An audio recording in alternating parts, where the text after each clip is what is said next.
In every marriage, there are secrets, some small, some big, and some so shocking they could destroy everything in an instant.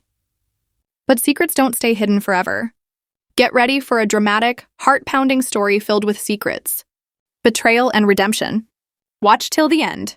Angela had been married to Patrick for 5 years, yet something always felt missing.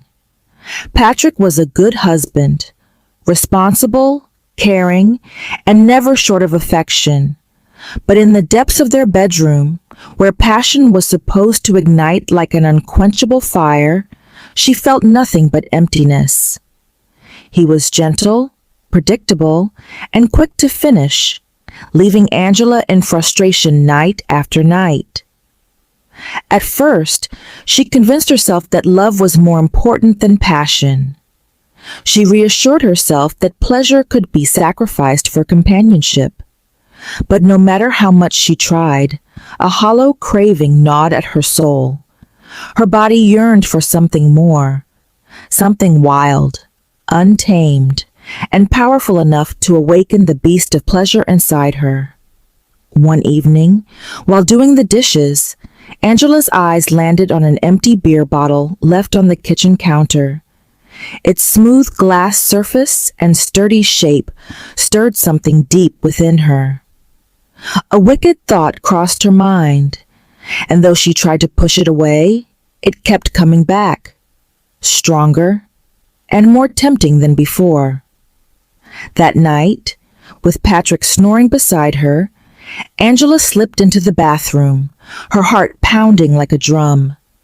She locked the door, grabbed the bottle, and hesitantly ran her fingers over its surface.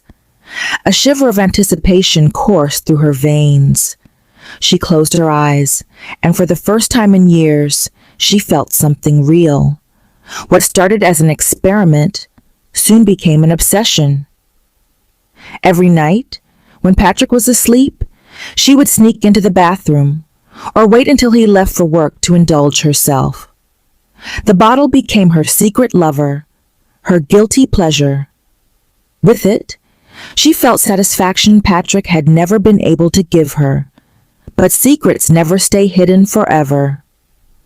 One fateful evening, Patrick returned home earlier than expected. Angela, thinking she was alone, had locked herself in the bedroom, lost in the throes of forbidden pleasure.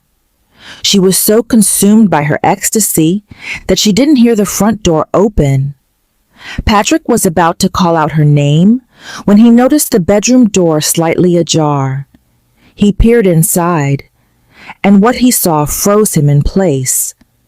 His wife, lying on their bed, her face twisted in sinful delight, moaning softly as she used a beer bottle in ways he never could have imagined.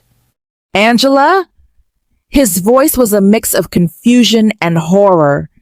She jolted upright, her face draining of color as she realized she had been caught.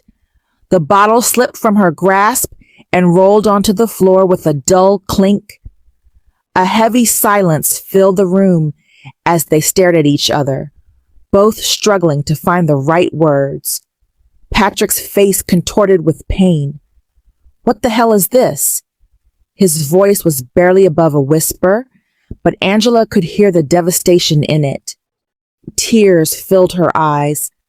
"Patrick, is this what I've been reduced to?" he interrupted, his voice trembling. "A husband so useless that my wife prefers a damn bottle over me?"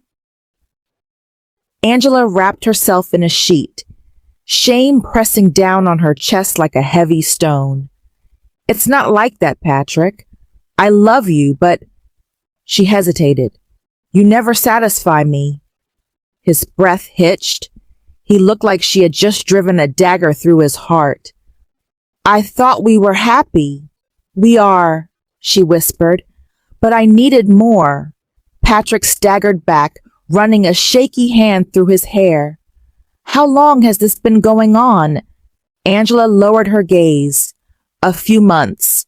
His face twisted in agony. "You could have talked to me. We could have fixed this together. But instead, you turned to that?" He pointed at the bottle with disgust. Angela sobbed, reaching for him. Patrick, I don't want to lose you. I didn't know how to tell you. He took a step back, his expression unreadable. I need time to think. As Patrick walked out of the room, Angela felt the weight of her choices crashing down on her. She had risked everything for pleasure, and now she stood on the edge of losing the man she loved. Would he forgive her? Would they ever recover from this betrayal? Or had she just shattered their marriage beyond repair? Only time would tell. That night, Patrick slept on the couch. Angela lay awake in their bedroom, staring at the ceiling, haunted by the disgust in his eyes. The weight of her actions pressed on her chest, suffocating her with regret. She had never intended to hurt him, never wanted to make him feel inadequate. But the truth was out, and there was no taking it back. The next morning, Patrick barely spoke to her. He moved through the house like a ghost, avoiding her eyes. Angela wanted to say something, to reach out and fix what had been broken, but she didn't know where to start. Finally, she whispered, Patrick, please, talk to me. He set his coffee cup down with a sharp clink and exhaled. I don't even know what to say, Angela. Every time I look at you, all I see is that bottle. Angela winced. I never meant to hurt you. Patrick shook his head. You didn't just hurt me. You humiliated me. Do you have any idea what it feels like to know your wife prefers a piece of glass over her own husband? Patrick left the house without saying goodbye. Angela spent the day drowning in guilt, pacing the living room, replaying his words over and over. By afternoon, she had made up her mind.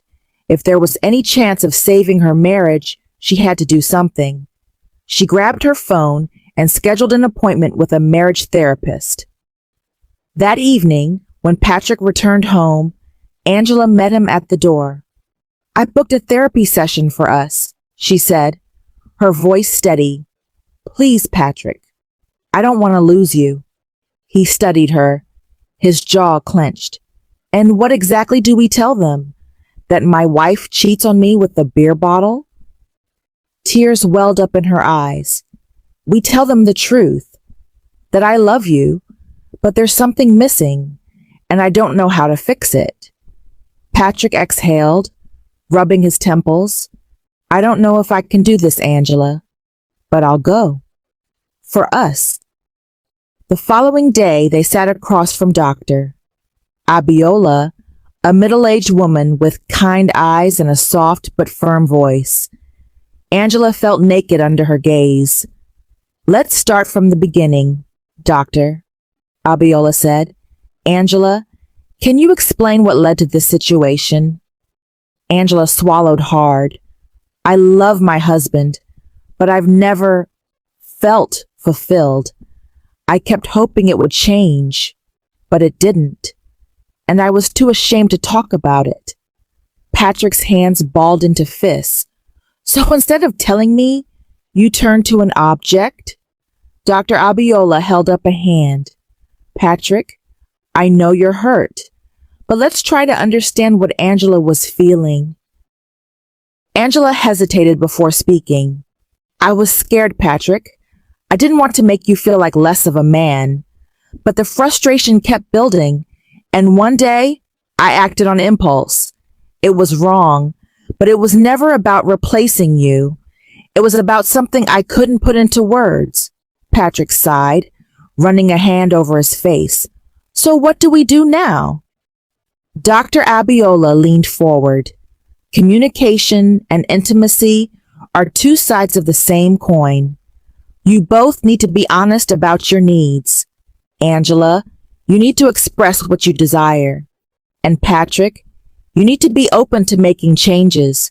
This isn't just about sex, it's about connection. The sessions were hard. At times, Patrick's anger flared, and Angela's shame made her want to hide. But slowly they began to understand each other. Angela learned to speak up about her desires. Patrick learned that pleasure wasn't just about mechanics, but about paying attention to his wife's needs. One night, weeks after the confrontation, Patrick reached for Angela in bed. But this time he didn't rush. He explored, listened, and paid attention to the things that made her body respond. For the first time in years, Angela felt seen, felt wanted, felt truly satisfied. As she lay in his arms afterward, she whispered, "Thank you for giving us a chance." Patrick kissed her forehead. "I almost lost you, but I'm glad I didn't." And for the first time in their marriage, they both felt whole. Moral lesson of the story. 1. Communication is key in relationships. Unspoken desires and frustrations can create distance between partners. Honest communication can prevent emotional and physical dissatisfaction. 2. Unaddressed problems lead to destructive choices. Instead of seeking a healthy solution, Angela turned to a harmful habit. Avoiding issues only makes them worse. 3. Trust is fragile and hard to rebuild. Betrayal, even when not involving another person, can deeply wound a relationship. Trust must be nurtured, not taken for granted. 4th, self-control and boundaries matter. Seeking pleasure outside the marriage in inappropriate ways can damage a relationship beyond repair. Healthy boundaries are essential. 5. Healing is possible with effort. Despite the betrayal, Angela and Patrick had a chance to rebuild their love through understanding, therapy, and commitment. 6. Temptation is everywhere, but choices define us. In moments of weakness, people may make regrettable choices. True strength lies in resisting destructive urges and choosing what's right. Final thought. A strong relationship is built on honesty, effort, and respect. Problems should be faced together, not in secrecy. Thank you so much for watching. Subscribe if you haven't subscribed. Like and share to your friends and family. Turn on the notification bell for many more amazing stories. Comment down below. What would you do in Patrick's situation? Appreciate your time. See you on my next story.